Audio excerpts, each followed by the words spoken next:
So hello everyone, my name is Shubham and welcome to all in the JEE series. तो हम यहाँ पे JEE 2024 और फिजिक्स में आए हुए क्वेश्चंस को डिस्कस कर रहे थे। लास्ट हमने जो क्वेश्चन देखा था वो था क्वेश्चन नंबर सेकंड और वो शिफ्ट टू का क्वेश्चन था। अभी हम जो क्वेश्चन डील करेंगे वो है क्वेश्चन नंबर थर्ड। तो इसको पहले एक बार रीड कर लेते हैं। ये जो क्वेश्चन है it is easy calculation wise, है ना, बट कंसेप्चुअली थोड़ा हो सकता है, तो उसको अभी हमें यहाँ पे देखना है क्या कंसेप्ट हम यहाँ पे यूज़ करने वाले हैं। तो वो भी हम पैरेलल में यहाँ पे देखते जाएंगे। तो क्वेश्चन में हमें दिया हुआ है a metal target with atomic number Z equal to 46, है ना, is bombarded with a high energy electron beam. तो the emission of X-ray from the targeted is analyzed. The ratio R of the wavelength of the K alpha line and the cutoff is found to be equal to 2, है ना, if the same electron beam bombarded another metal target with Z equal to 41, then the value of R we have to be calculate for this case. तो हमें बोला क्या गया है, basically metal है हमारे पास जिसका एटॉमिक नंबर 46 है, वहाँ पे एक हाईली एनर्जी इलेक्ट्रॉन बीम को हम बम्बार्डेड कर रहे हैं। तो वहाँ से एक्स रेस रिलीज हो रही हैं। तो एक्स रेस में से भी यहाँ पे बेसिकली दो टाइप की एक्स रेस की बात की गई है।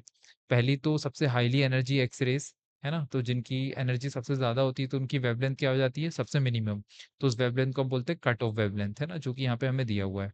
और जब इलेक्ट्रॉन ट्रांजिशन होता है तो वहाँ से जो एनर्जी रिलीज होती है उसके लिए जो वेवलेंथ आती है उसको यहाँ पे नाम दिया हुआ है के अल्फा लाइन वेवलेंथ। तो इन दोनों वेवलेंथ का हमें रेशियो यहाँ पे गिवन है, दैट इज इक्वल टू 2।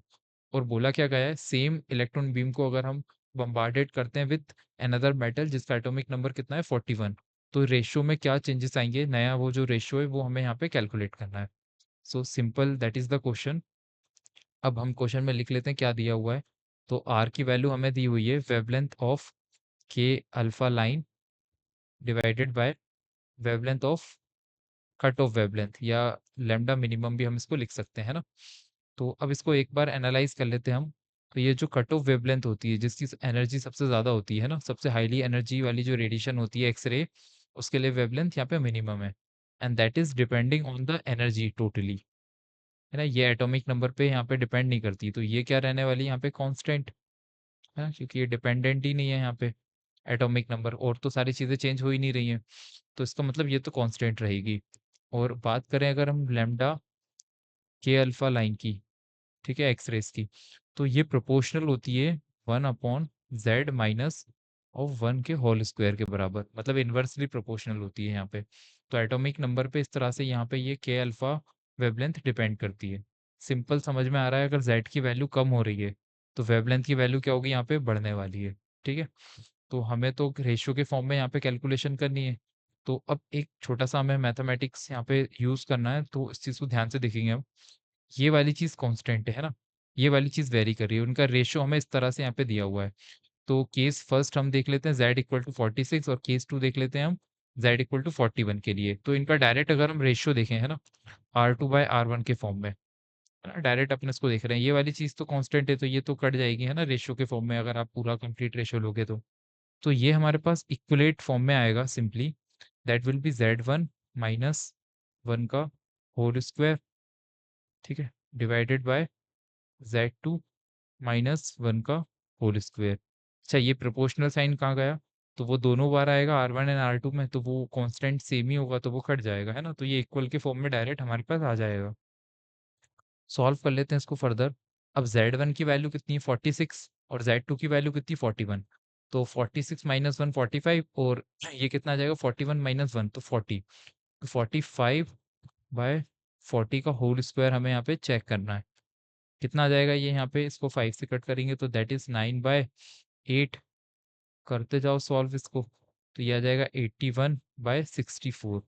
ठीक है, और R1 की वैल्यू हमें कितनी दी हुई है 2, तो R2 की वैल्यू आ जाएगी हमारे पास 2 टाइम्स ऑफ 81/64, है ना। इसको थोड़ा सा अपन ऊपर कर लेते हैं, ये विजिबल हो रहा होगा। सॉल्व करेंगे इसको फर्दर हम फाइनली, तो कितना आ जाएगा हमारे पास, that is 216 divided by 64। Cut करते जाओ, 3 2 8 1, है ना। इसको फर्दर हम कट करेंगे तो ये इक्वलाइज्ड आएगा हमारे पास 2.53 के बराबर। ठीक है, तो ऑप्शन अगर हम चेक करते हैं तो इट इज़ सिमिलर आएगा, एग्जैक्टली इसको जब सॉल्व करते जाओगे तो और भी पॉइंट में आएगा, बट यहाँ पे आकर के हम इसको कंक्लूड कर सकते हैं आंसर को। So answer will be like a, है ना। अच्छा, वन मोर थिंग, अब जो भी हमने यहाँ पे कॉन्सेप्ट यूज करे हुए हैं वेवलेंथ से रिलेटेड एंड एनर्जी से रिलेटेड, उसका अगर आपको फुल लेंथ वीडियो या फुल कॉन्सेप्ट सीखना है तो you just have to be open the link that is in the description box, है ना। वहाँ पे आपको जो फैकल्टीज इन चीज़ों को क्लियर कराएंगे दे आर द IITians, ठीक है। तो एक बहुत अच्छा एक्सप्लोजर आपको वहाँ पे मिल जाएगा। So thank you very much to watch this video.